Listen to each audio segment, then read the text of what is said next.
नमस्कार साथियों, आज बात करेंगे कुछ राज्यों के बारे में जहां बीजेपी को कितने सीट मिल सकते हैं, कहां गेन हो सकता है, कहां लॉस हो सकता है। अब की बार 400 पार बीजेपी का ये नारा सही में अमल कर पाएगा क्या, इस बारे में बात करेंगे। 4 चरण का निर्वाचन खत्म हो चुका है। इस 4 चरण में अमित शाह जी ने बोला है बीजेपी लगभग 270 के करीब पहुंच गया है।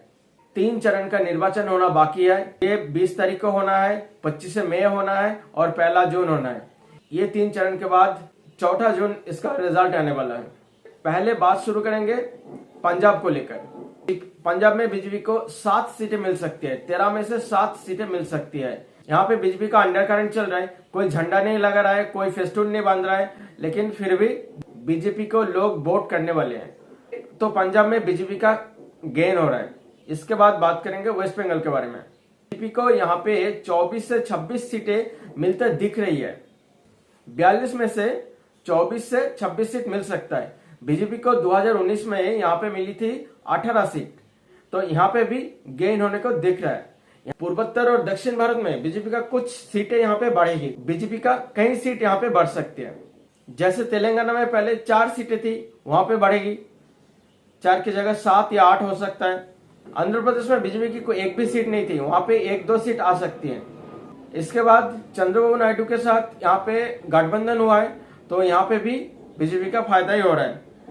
तमिलनाडु में सब कोई कह रहा है कि 7-8 सीट बन सकते हैं, लेकिन बीजेपी को यहाँ पे 16 से 17 सीट मिल सकती है। 2019 में वेस्ट बंगाल में जैसे वोट किया था, तमिलनाडु भी इस बार बीजेपी के लिए ऐसा ही वोट किया है।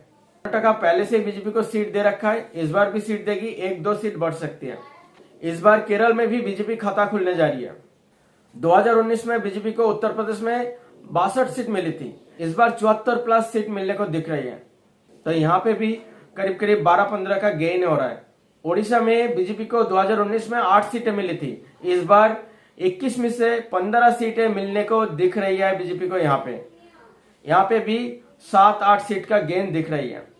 हरियाणा में बीजेपी को 2-3 सीट घट सकती है। दिल्ली में बीजेपी को 7 में से 7 सीट मिलेगी। बिहार में 40 में से 39 सीट मिली थी 2019 में, इस बार 34-35 सीट मिल सकती है बिहार में। साथियों, मेरा वीडियो कैसा लगा, ये विश्लेषण कैसा लगा, कमेंट के जरिए अवश्य बताइएगा। और उत्साहवर्धन के लिए लाइक करिएगा, शेयर करिएगा, सब्सक्राइब करिएगा। धन्यवाद।